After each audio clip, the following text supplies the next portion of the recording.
Okay, it's been 22 days and these are results from this email. We've sent 7,095 of these and there have been 3,641 opens. There is one activity in the college recruiting process that is more important than anything else you can possibly do, and it has the highest return on the time invested over any other activity that you could be doing. That one thing is emailing college coaches. And I don't mean just sending out 5 or 6. I mean sending targeted, focused emails to everybody on your athlete's target list. If you're new to the channel, my name is Troy, and all we talk about here is getting college offers using what works right now, not what worked 20 years ago, 25 years ago, what's working for my athletes and other athletes right now in this moment in 2026 in the college recruiting process. These are the exact frameworks I use inside of Apex, my highest level college recruiting service, where everything's completely done for my athletes to actually build out their emails, send them out to college coaches. And in the last 90 days, we've generated more than 1,000 conversations for those clients. If you want more info about Apex, my highest level recruiting service, and how it's completely done for your athlete, you can go down to the description. I left a link in there. The next page will have a video giving you more information. With that being said, in this video, we're gonna go over a couple of things. We're gonna go over the structure of a solid email. We're gonna go over subject lines. I'm gonna show you examples of a good email. And then we're gonna go over the perfect formula where you can write your own and it'll be perfect, get a response every single time. All right, let's get into it, starting with the structure or structuring a college recruiting email. Then we're gonna obviously go through everything else, examples here, but this is the most important part. If we skip this piece, we're not gonna get anything from here, okay? So there's 5 key pillars or building blocks to a perfect college recruiting email. And if you have any of these that are missing, it's gonna substantially decrease the amount of responses you're gonna get and your chance of getting a response. Now, I know a lot of people are gonna come in the comments and say, well, I wrote an email and didn't include one of these and I still got a response from a coach. Like, yeah, I'm not saying it's impossible. However, I'm saying if you decide that for whatever reason you want to go at it and go all cowboy on it and don't want to follow this framework and include these 5 building blocks, your chances of getting a response is going to go down. So whereas one athlete who didn't do this got 1 response, you would get 5. We're going to start with the first one, the subject line, which is the most important part of the email by far. If your subject line sucks, it's either going to go to spam, the trash folder, it's going to get buried in the inbox because coaches aren't even going to read it. They're not even going to open it. Okay, so that's going to be number 1. Subject line determines if they open your email. The length of your email is going to determine if they start reading it. A lot of people think it's the first 2 sentences or the first few sentences in your email. No, it's going to be the length of your email. Have you ever gotten a text from somebody and it was just like this long and you just throw it away like, I'll come back to this, and ultimately you never did because you forgot about it because you're doing other things? It's exactly what happened. So the length of your email is going to determine if they even start reading it. And then your first 2 sentences, they determine if the coach continues reading the email, right? So length determines if they start reading, first 2 sentences determine if they keep reading, and then your highlights are going to determine if the coach is actually interested in you, the athlete, or if you're the parent, your athlete, right? I recommend both are here and both are heavily involved. However, your highlights are what determine if the coach is actually interested in the athlete athletically. There's much more to be interested in and many more layers to this, but athletically is kind of the skeleton of it, okay? And then last but not least, question. The question you ask is going to determine if the coach responds to your email. And these are the 5 building blocks of a college recruiting email that gets responses, like a lot of them, okay? This structure is the exact structure I use inside of Apex that gets our athletes in the last 90 days over 1,000 responses and 1,000 conversations started. These are the 5 building blocks. We're gonna go down here and we're gonna look at subject lines first because this is gonna be the most important. I figure we might as well go ahead and tackle this first. There are 3 determining factors of a bad subject line, okay? So number 1, a bad subject line gives too much detail to the coach. So it's way too much detail. There's a lot of information to digest and the coach just doesn't want to read it, right? It's way too much. And what that does is it makes it hard to read, and it also gives it a higher percentage chance of going to spam, which is something a lot of gurus don't talk about because they're looking at it from the baseline of what might get a coach interested, but they're not looking at it from the direction of an email service provider. Imagine if Google sees an email come through and it's packed with info in just the subject line. Are they going to say, wow, this can't be spam? No, they're going to say this is a spam email and it's ridiculous. So they're going to throw that in the spam folder, right? You want to look at things from 2 perspectives. Will the coach open it, and will the coach get the opportunity to open it? Because if you give too much detail and there's a lot of info in there, it's going to have a higher chance of going to spam, and now the coach won't even get the chance to recruit you or see your email, okay? Second thing, emphasizing stats. This is one of the biggest mistakes I see. recruiting coaches teaching online, and also just athletes making in general. They think throwing in a 40 time, a velo time, and all this other nonsense is going to get a coach to open their email. When in reality, I hate to be the one to break this to you, but 99% of other athletes that have the ability to play at the level you're reaching out to already have those same metrics, and it's not impressing at all. It's not impressive at all. What's going to impress coaches is your personality, your character, and how much you respect their time moving forward, because athletics is just the barrier to entry. That's just what allows you to get recruited. And your stats don't tell the whole story. If I'm a basketball player and I say I average 25 points a game, but I play against terrible competition, am I a good player? Probably not. I just play against bad competition. I'm the best of the worst people. So stats don't give context, except, now there's one exception to this, and that is if your athlete plays a time-based sport like track and field, cross country, swimming. Those are the only exception. You should absolutely include your stats, because no matter how talented everybody is, 15 seconds will always be 15 seconds, right? It doesn't matter who's out there on the track. Now, what happens with that? What's the outcome of that? College coaches can't determine if you meet their needs. It's not always about who's the best. I could be the best point guard, I could be the best pitcher, I could be the best running back, I could be the best goalie. But if they're already full at that position in my graduation class, it doesn't matter, because I don't fit their needs. Their needs trump any talent all day, right?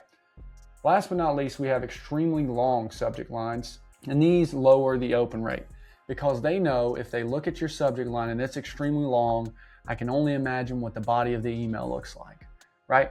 Also, they can't read all of that. If they open it on a phone, you can only see like the first 35, 40 characters. They're not going to be able to see that. You open it on a computer, still, when it's too long, they won't be able to read the subject line anyways. So limit your subject line. And the funny thing about this is all three of these things are going to give you a higher chance of going to spam. So if you make one mistake, it's a really high chance. If you make all three of these mistakes, you have the highest chance of going to spam, and the coach can't even get the opportunity to evaluate you. All right, let's look at the good subject lines. A good subject line includes relevant info. So there's no fluff and it's easy to digest. Coaches like that. It's coach first. And what do I mean by coach first? That means it includes the info they absolutely need. And these two pair together. It's relevant and it's also coach first. We're thinking about the coach first. What do you need, not what can I do, right? What do you need? What can I do? Very different. And that's going to increase your open rates. And then it's 40 characters or less, which is going to give us higher deliverability. By deliverability, I mean chances to land in the inbox and not go to the spam folder. Okay, so relevant, coach first, 40 characters or less. Those are going to lead to easy to digest by the coach, increased open rate, and higher deliverability, so a less chance to go to spam. That's just a quick overview of subject lines alone. So it gets deep with just the subject lines. What makes a good subject line? We're going to look at the actual body of the email, not just the subject line. I'm going to go through the subject line too, but the body of the email is extremely important. This is a ridiculous subject line. The body of this email is actually something I see an athlete send pretty recently, that obviously I just changed the key info to not match their personal information for a YouTube video. But in general, this is a horrible email, okay? Hey coach, it's not personalized to the coach. That's gonna land you with 0 responses, I promise. CCing an email, not good.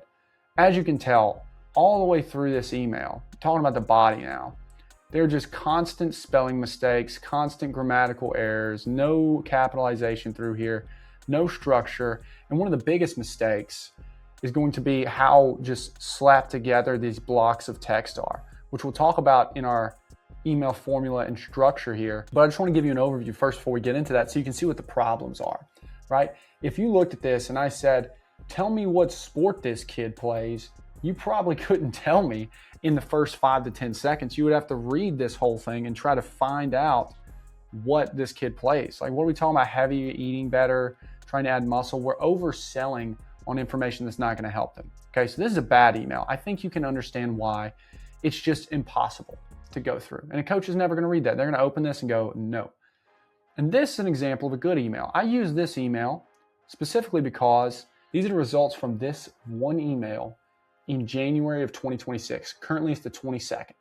Okay, it's been 22 days, and these are results from this email.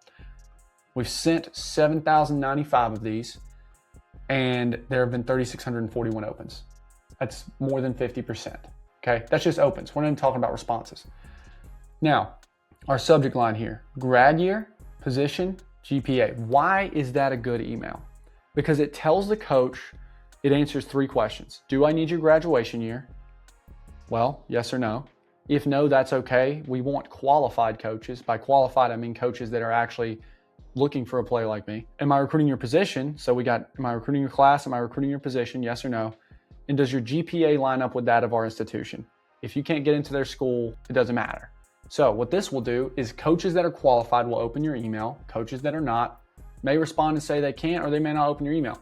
So you know that every coach that opens your email is qualified and they are actually looking for your grad year and your position, and your GPA fits in what they have at their school, or they'll let you know it doesn't. This is going to increase open rates dramatically. You're not going to go to spam. You're not going to overwhelm the coach with just the subject line. You're going to end up getting opens and getting responses just from the subject line change alone. Now, as we move down into the actual body of the email, I turned this into a templated version so you could just copy and paste this and steal it from me and just paste it into email and hit send. Right? So the first thing is, hey coach, last name. We personalize it. Hi Coach Johnson. It's the first thing. Always personalize the email. If you don't do that, what are we doing? Have a little respect. Second thing you'll notice is the formatting is properly formatted like an email, which you would believe wouldn't be a problem, but it is. Most athletes don't know how to format an email. Format this email, give a line break there. Now, this first 2 sentences are extremely important. I want you to think about the first 2 sentences over here. All this random nonsense, and then we have intentional. When the coach is reading this, they're reading, hi Coach Johnson, my name is Troy Cagle, and I'm a 6'2" point guard / shooting guard in the class of 2027 from ABC High School with a 3.7 GPA. Very straight to the point. We answered their questions immediately. Now, I wanted to share my highlights and see if I might be a fit for, and then you plug in their school name. We have 2 points of personalization with this coach. As we go down, we're going to give another line break here. So you'll notice we don't want to put too much in each one of these blocks of text. We give our line break, and then we have our film. We have our highlight link right here. You always want to use a highlight link. Never try to use just a file. A, it probably won't send. B, it probably won't open. And C, it's way more likely to go to spam if you do that, okay? Now, last but not least, we always have a question. Are you looking to add a primary position in the grad year and class? If you look at the structure, we followed all 5 of those things. Our subject line crushed it. Our length was nice and sweet, short and sweet and concise. Our first 2 sentences continues to keep the coach reading. We have our highlights in there, and then we have obviously our question. Now, the perfect formula and the structure are a little different. So, number 1, short and relevant subject line, right? We covered that. No more than 5 total sentences in this intro email. You never want this to exceed 5 sentences. Number 3, a YouTube link to a 2-minute highlight video. Number 4, always end with a question. And number 5, the coach can respond in 30 seconds. I'm gonna break these down for you. We already understand this one, so I'm gonna skip this. No more than 5 sentences. That eliminates this issue right here, where we have just a bunch of fluff in here, and it also makes you get to the point faster. If you know I can't write more than 5 sentences, and ideally you want to keep it closer to 3 like this, you cannot overspeak and over-explain. You have to keep it concise because you have a limit on the sentences you can add. And that's what makes this email so powerful. It's easy to read. The coach doesn't have to take long to read it, and you're straight to the point and concise. Number 3, a YouTube link to a 2-minute highlight. So I won't get into the depth of structuring a highlight video and the data behind that, but I will say all of our data shows that after 2 minutes, coaches are leaving earlier and earlier from your video and they're going to another athlete. The YouTube link part is the most important for this video.